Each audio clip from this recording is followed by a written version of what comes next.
Quiero felicitarlos y felicitarnos porque está muy reciente el aniversario que se acaba de festejar y conmemorar en esta histórica y levítica ciudad de Querétaro de la promulgación de nuestra Carta Magna, la Constitución Política de los Estados Unidos Mexicanos de 1917, citada y apoyada por el presidente Venustiano Carranza, en compañía de los diputados constituyentes y de todos aquellos que aman y respetan la ley y que consideran que la ley sí es la ley, a pesar de lo que digan.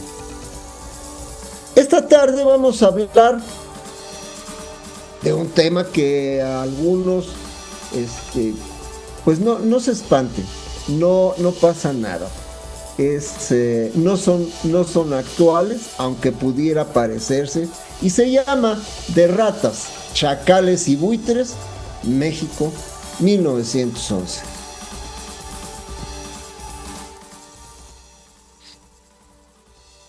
Todo empieza con la terquedad del gran líder, el general y presidente Porfirio Díaz Mori, quien consideró que a sus más de 80 años aún le quedaban fuerzas para seguir gobernando a ese México bronco, a ese México rebelde. Y se enfrenta con un abogado, ingeniero, homeópata, espiritista, y que por ahí en un canal de internet lo mencionan como masón y espiritista, pero así despreciativamente. Lo que hagamos cada uno de nosotros es cuestión personal y no debemos de desacreditar a ninguna institución. El general y presidente Porfirio Díaz también fue masón y sin embargo respetaba en todo momento y en todo lugar las creencias religiosas católicas de su esposa, doña Carmelita Romero Rubio. De modo y manera que ahí, en ese punto geométrico, se nos enseña a respetar a todos y a todas las instituciones, pero también se nos enseña a exigir respeto para la nuestra. Este régimen estaba ya desgastado, fíjense, ya desgastado, francamente. Duró de 1876 a 1911. En lo general, el país, sí, señores, tuvo un periodo de bonanza e incursión en la modernidad, en la incipiente era industrial que en Europa estaba a todo vapor y que el presidente Díaz tuvo el acierto de imbuir o de introducir a nuestro país, imbuir en los mexicanos ese aspecto del progreso. Orden y progreso era su lema. Entre otras cosas, llevó a despertar en los Estados Unidos la alarma por la competencia que podía llegar a ser nuestro país. Y eso fue lo que generó que a través de la embajada que envió el posteriormente presidente Francisco Ignacio Madero González a los Estados Unidos, a Washington en particular, en la persona del Ulises criollo, don José Vasconcelos, pensaron en apoyarlo o por lo menos no meterse para que el general pudiera retirarse. La paz reinaba en México y la conformidad con el estado de cosas mantenía más o menos tranquila a la población. 1910. Después de una lucha política valiente y un enfrentamiento aún cara a cara con el caudillo, la cada vez más fuerte figura del jefe del movimiento antirreeleccionista, don Francisco Madero González, llega al clímax de la popularidad, al convocar, después de agotar las negociaciones pacíficas, a una rebelión armada con fecha 20 de noviembre de 1910. Como antecedente político, como libro de cabecera y como catecismo político, tenemos el llamado La sucesión presidencial de 1910, que si bien no aclaraba muchos puntos y según algunos autores era conformista, pero fue lo que dio mecha y combustible a la rebelión. En este texto, como les mencionaba, Madero no plantea o se ve un tanto, podría decirse que débil, pero no es así, se ve inteligente, estratégico. Y sin embargo ha sido exagerado su papel, tanto en los tiempos de la revolución hecha institución, que abarca de Obregón hasta el gobierno actual, aunque diga que no. El aparato propagandístico nos muestra este libro como un libro de combate, como un manifiesto de inconformidad y de rebelión. No, si acaso en alguna de sus páginas nos habla de pedir al presidente Díaz, no le exigía que renunciara, fíjense qué curioso, le pedía que para la siguiente elección, o sea, la de 1910, diera la oportunidad de que estos grupos antireeleccionistas participaran, como veremos un poquito más adelante cómo se manejaba como fórmula, participaran para competir por la vicepresidencia del país. No se incendió el país, no estalló en llamas y en artillería el país, no. Lo que pedía Madero era una participación democrática, porque eso sí nadie se lo puede negar, en la fórmula para elegir al vicepresidente. En esa época se elegían por separado en fórmula presidente de la República y vicepresidente de la República. Sin embargo, el presidente Díaz, pues ¿qué creen? No le hizo caso. Y esto lo llevó al enfrentamiento armado, que poco a poco fue tomando fuerza, por la razón que quieran. Prefiero pensar que renunció pensando en no dañar y no provocar mayores sangrías en la población mexicana, a irme del lado de los jacobinos, diciendo una sarta de sandez que no vale la pena recordar. Madero, eso sí, como lo haría posteriormente don Venustiano Carranza, lejos de abalanzarse sobre la silla presidencial, propone un gobierno provisional, ¿qué creen? Que citaría elecciones, y este gobierno provisional recayó en la figura que vemos a la izquierda del queretano Francisco León de la Barra. Este toma el poder provisional con el encargo de citar a elecciones el 25 de mayo de 1911 y se lo entrega al presidente electo Francisco Madero González el 6 de noviembre de ese mismo año de 1911. ¿Cómo fue esto?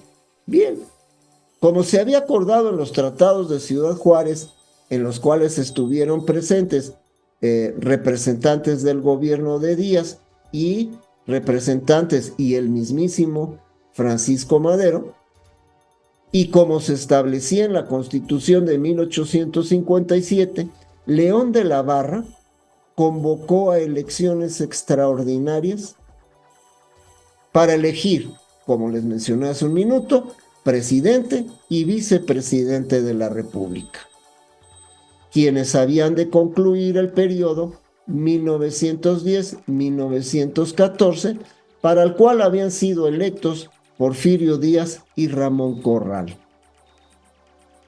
Hago la acotación, posición de Ramón Corral, duranguense y compadre del general Díaz, era la posición que estaban buscando ocupar Madero y su partido. Las elecciones primarias se realizaron el 1 de octubre de 1911 y las secundarias el 15 de ese mismo mes. Aquí hubo ya varios, fue únicamente el de Madero, el Partido Constitucional Progresista, ya no antirreeleccionista. Ese fue un club y fue el inicio del movimiento. Ahora ya se llamaba Partido Constitucional Progresista. Y presentó como sus candidatos a Francisco Madero para la presidencia y a José María Prino Suárez para la vicepresidencia. A verlos, pero si puesto en el paredón ahí mismo dentro del palacio, en los patios del palacio, donde ahora cuidan y bañan gatos, los mandó a la cárcel, los dejó vivos. Cuánta bondad de mi hermano Madero. A uno lo mandó a Bernardo Reyes a la prisión militar de Santiago Tlatelolco y a Félix Díaz a la Ciudadela.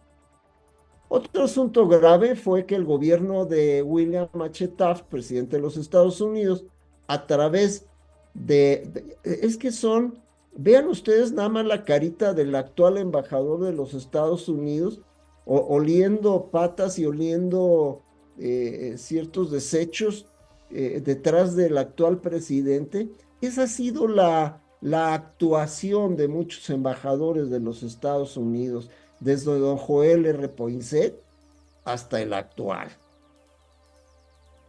Y le enviaba detalles falsos, favoreciendo que Taft tuviera una imagen equivocada de lo que estaba sucediendo en México y que le autorizara para apoyar a estos traidores rebeldes. Bernardo Reyes, pues, acompañado de Félix Díaz y Pascual Orozco, se habían sublevado y habían sido, como les dije, como les mencioné, derrotados y encarcelados, pero Orozco seguía libre. Les mencioné que tomó Chihuahua y que hasta allá fue Francisco Villa, lo combatió y lo derrotó. Zapata continuaba su lucha y muchas gavillas se decían revolucionarias e interferían en las actividades económicas, entre ellas las gavillas zapatistas, que se dedicaban a atacar haciendas, a robar ganado, a apropiarse de los terrenos. Pero el enemigo más peligroso, amigos míos, y probablemente coincidan conmigo, estaba adentro, en la Cámara de Diputados. Allí había un grupo, el cual se llamaba a sí mismo Bloque Renovador, y que condicionó el apoyo a Madero a cambio de que dejara su política conciliatoria. La prensa le pedía su renuncia era una serie de monitos y caricaturas y chistes a costas de la figura presidencial, él sí, y ni él ni su gabinete hacían algo para impedir la conspiración. ¿Sería acaso que el presidente Madero le quedó grande la silla? ¿Sería acaso que al presidente Madero sus espíritus consejeros, entre otros su hermanito difunto, no lo estaban aconsejando adecuadamente? Los dejo que ustedes tomen su propia conclusión. Y los animales carroñeros, hienas y zopilotes, se pusieron en contubernio. El 9 de febrero de 1913, a las 2 de la madrugada, se escucha en el silencio de la noche, cuando los alumnos de la Escuela Militar de Aspirantes, esto es, los que apenas iban a entrar al colegio militar, al mando del general Manuel Mondragón y de Gregorio Ruiz, bajan de los tranvías y al paso veloz toman posiciones en los edificios aledaños al Palacio Nacional. El Palacio de la Municipalidad, los edificios que están enfrente, donde está la Suprema Corte, la misma Catedral Metropolitana, y ahí posicionan nidos de ametralladoras e intentan ingresar por la fuerza en el Templo de la Patria, en el Palacio Nacional. Pero ¿quién era tan poderoso para mover hilos y desatar el caos? ¿Quién fue ese hombre atrás de la conspiración? Aquí tenemos a un grupo de fascinerosos. Así les llamaría la prensa amarillista cuando era yo niño, ¿no? El alarma, el alerta. Y vemos Bernardo Reyes Ogazón, Félix Díaz Prieto y Pascual Orozco Vázquez, que se habían sublevado, habían sido derrotados y habían sido enviados a prisión.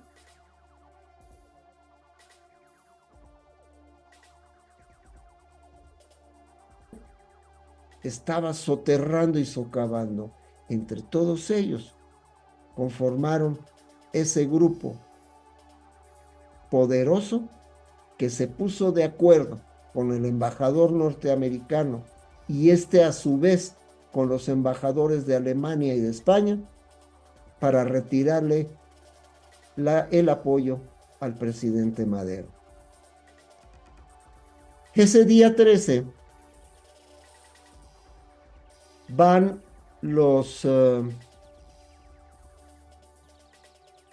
va la tropa, va la columna de los sublevados y van a la prisión militar de Santiago Tlatelolco. Vemos dos tomas de esa prisión. Una, el frontispicio de ese edificio, y otro, cómo quedó después del ataque. Y ahí liberaron al general Bernardo Reyes, a Bernardo Reyes, junto con el alcalde de la prisión, Rafael Vega y Roca. Y se dirigieron nuevamente al centro de la ciudad, hacia la prisión de Lecumberri. Allí fueron al Palacio de Lecumberri, el Palacio Negro que se le conoce, que fue construido como prisión. Y allí liberaron a Félix Díaz. Juntos todos ellos tomaron el camino desde Bucareli, que es donde está la prisión, hasta la plaza, ahora que llamamos de la Constitución, el Zócalo, y atacaron el Palacio Nacional. Esa plaza estaba bajo las órdenes del general Lauro del Villar, o Lauro Villar, como le llaman otros autores, y había prestado la defensa formada. Aquí los podemos ver a los elementos del Ejército Federal, pecho a tierra, en cadena de tiradores. Y se forma el ataque al palacio. Aquí podemos ver tirados en la plancha de la plazuela o de la Plaza de la Constitución. Animales, caballos, lo reciben con una granizada de balas. Ahí los defensores de la patria hacen caer y rodar por el suelo al todopoderoso de Nuevo León. Con todo y su albo corcel, fueron al dar al suelo de la plaza. Los rebeldes huyen de allí y se hacen fuertes en el almacén de armas de la Ciudadela. La Ciudadela, desde su origen, era un lugar que era un almacén de armas y almacén de municiones, así como de artillería. Y ellos se hacen fuertes ahí. El presidente Madero es avisado de la rebelión, de la asonada, y se encontraba en su oficina de la residencia oficial de Chapultepec. Al saber los acontecimientos, salió a caballo de su residencia en el castillo y se dirigió al colegio militar, que se ubicaba en otra ala de ese mismo recinto del castillo. Y de inmediato, el teniente coronel Víctor Hernández Covarrubias, por cierto, queretano, y su director del plantel, ordenó que los alumnos se prepararan para salir en uniforme de gala. El presidente explicó a los cadetes la situación en que se hallaba la capital y los arengó pidiendo su ayuda. Y es cuando se lleva a cabo ese acto heroico, ese evento que nos habla de la lealtad de las Fuerzas Armadas a la institución presidencial, no a la persona, sino a la institución presidencial, y escoltan al presidente de la República alrededor de 350 alumnos entre los 16 y los 28 años de edad hacia el centro de la ciudad, en lo que ahora conocemos con el nombre de Marcha de la Lealtad. 10 de febrero. La tarde anterior, el presidente había viajado a Cuernavaca a pedir personalmente la ayuda del general Felipe Ángeles Ramírez, a quien vemos en la imagen derecha, que se encontraba en esa zona, en Cuernavaca, luchando en contra de los rebeldes zapatistas. Zapata ya había traicionado a Madero, había traicionado a la presidencia de la República, y entonces Felipe Ángeles, general artillero, al igual que Huerta y al igual que Mondragón, se encontraba allá. Madero fue a pedirle a Huerta, perdón, a Ángeles, que regresara a la Ciudad de México con su tropa y que lo apoyara. Regresa Madero la mañana del 10 de febrero junto con Ángeles y entraron por el rumbo de Xochimilco. Fueron recibidos ahí por el ministro de Guerra, Ángel García Peña. A pesar de la insistencia del presidente para nombrar a Ángeles como jefe de la plaza en sustitución de Villar, el ministro ignoró la petición y decidió respetar el escalafón militar, manteniendo a Huerta en el mando. Craso error. Con esta acción, Madero selló su sentencia de muerte, firmó su sentencia de muerte. El número de leales aumentó con las tropas de Cuernavaca, que llegaron por la tarde, venían en tren a la capital, y asimismo 4 regimientos de Celaya, Teotihuacán y las tropas de Querétaro, al mando de Guillermo Rubio Navarrete, también queretano. En total contaba con 6,000 hombres. Y aquí entra en acción un militar, escritor,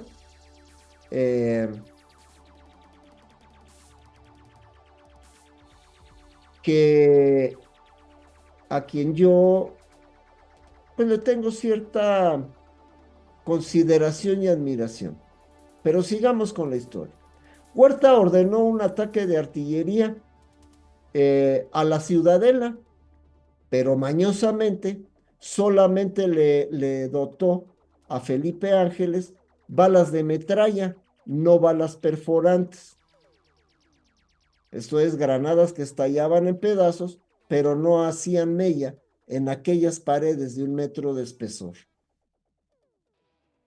Y a Rubio Navarrete, que traía a su mando la caballería de Querétaro, no le dejó claro qué era lo que quería de él y le ordenó lanzar el ataque en carga de caballería entre las callejuelas cercanas a la ciudadela, donde fueron diezmados absolutamente por las ametralladoras que estaban en la fortaleza de la ciudadela. Las 4 columnas fueron destruidas. El general o militar que les mencionaba yo, el general Urquizo, Francisco L. Urquizo, nos menciona en su libro que se llama Corneta de Órdenes. Nos dice, solo siendo muy animal, se podría creer que pudiera tomarse la fortaleza montados a caballo, como les acabo de mencionar, en un lugar barrido por las ametralladoras. Las calles quedaron llenas de cadáveres de hombres y caballos. Ese día hubo entre las tropas maderistas o federales más de 500 muertos. 12 de febrero. El fuego de artillería comenzó temprano. Los golpistas dirigieron sus disparos hacia la cárcel de Belén, provocando un motín e intento de fuga masiva. Más que intento, que nos dice aquí el autor, fue una fuga masiva. Muchos de los prisioneros con el fuego de artillería murieron, y los pocos que quedaron libres se unieron a los rebeldes. De esta manera, amigos míos, la serpiente se reúne. 13 de febrero. El cañoneo persistió. Un disparo destrozó la puerta mariana del Palacio Nacional. Sí, la misma que incendiaron los huelguistas de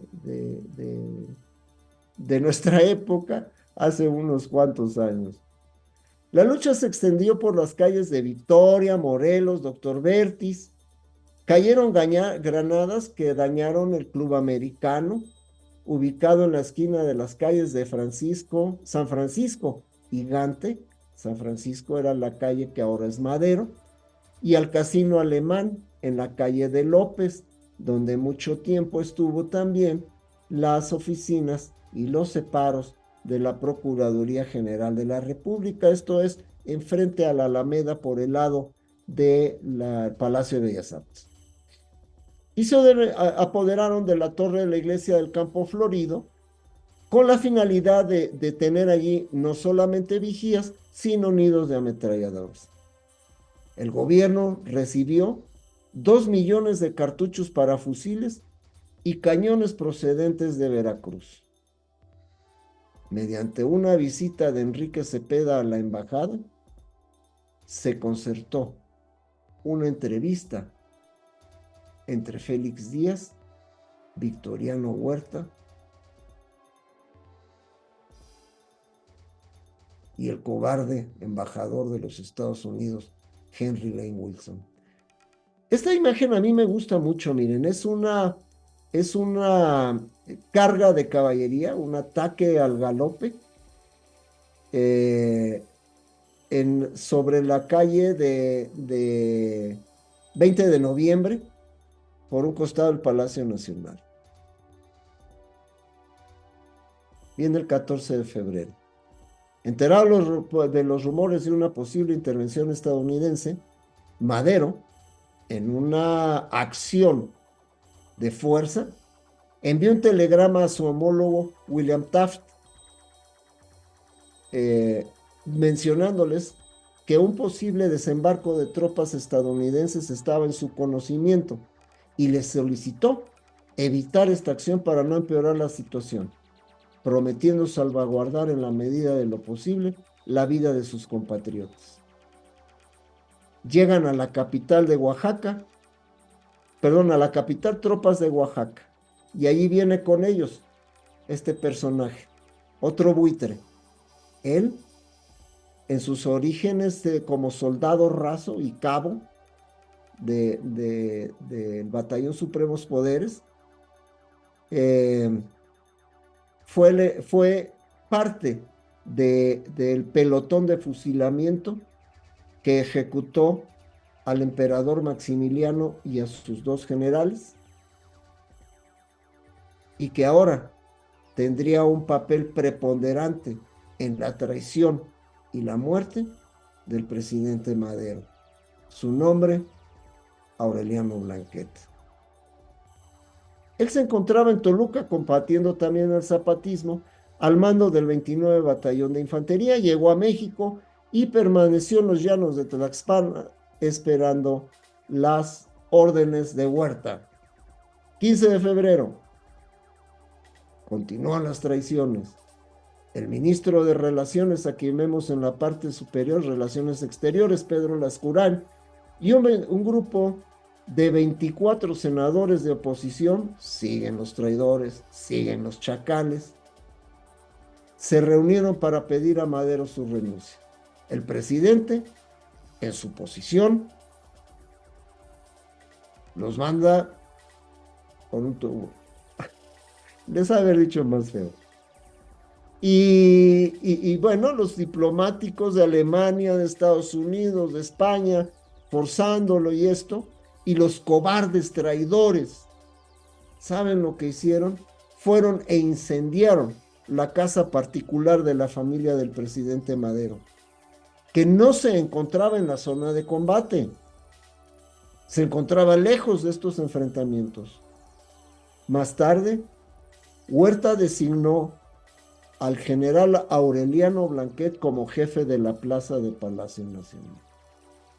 Él sería el encargado de prender al presidente y al vicepresidente. 17 de febrero, se presenta Gustavo Madero, el hermano del presidente, en la oficina presidencial, arrastrando de las orejas a Huerta, acusándolo, porque lo vio entrevistándose con los rebeldes, y es conminado por el presidente, por el primer magistrado, a que termine con ellos en 24 horas. Creo que el presidente confiaba mucho y se confiaba demasiado. Tal vez no aprendió en la paz y la tranquilidad de sus posesiones agrícolas y ganaderas, vitivinícolas y algodoneras en Coahuila, en Parras de la Fuente, esa malicia del político, y dejó a Huerta con la Secretaría de Guerra y Marina. Lo manda exigiéndole que termine con eso, y Huerta, desde la puerta, en una frase burlona, le dice: no se preocupe usted, en 24 horas todo esto habrá terminado. 18 de febrero, se consuma el golpe de Estado en 3 escenarios. Número 1, Madero y Pino Suárez son hechos prisioneros. 2, Gustavo Adolfo Madero González, hermano del presidente, es aprehendido en el restaurante Gambrinus. 3, se negocia la caída en un convenio con Henry Lane Wilson, en lo que se conoce con el nombre vergonzoso del Pacto de la Embajada. Mientras tanto, en Palacio Nacional, el general Aureliano Blanquet dio las órdenes de arresto en contra de Madero al coronel Teodoro Jiménez Riverol, quien en compañía del mayor Pedro Izquierdo, de Enrique Cepeda y un grupo de soldados, irrumpió en una reunión que celebraba el presidente. Durante los minutos de forcejeo, se intercambiaron disparos. Marcos Hernández cayó muerto al interponer su cuerpo para salvar la vida del presidente. En el restaurante Gambrinus, Huerta invita a comer a don Gustavo, el Chacal, le pide su pistola y él se la da. Huerta se marcha y otros generales caen sobre su presa. Lo llevan a empellones hasta la Ciudadela y ahí lo mantienen preso. A las 9:30 de la noche, el embajador Wilson convocó a parte del cuerpo diplomático y recibió la embajada de los Estados Unidos a los golpistas. Por una parte llegó Victoriano Huerta, acompañado de Enrique Cepeda y el general Joaquín Maas Flores. Por otra llegó Félix Díaz, acompañado del general Fidencio Hernández y de Rodolfo Reyes, hijo de Bernardo Reyes. Fue este último el encargado de redactar el pacto de la embajada, que se dio a conocer ya de manera oficial. Después de esto, les prometo que iremos a una segunda parte el próximo lunes, en la siguiente entrega, la que llamaremos El Sacrificio. Les dejo aquí también una breve bibliografía para que se distraigan un rato, para que lean pues algo que no es de ninguna manera tendencioso y que nos da una visión amplia y adecuada de estos episodios de la historia nacional. Les deseo, como siempre, una magnífica semana. Les deseo, como siempre, salud, estabilidad y poder. Nos vemos el próximo lunes platicando la historia con el oso flaco.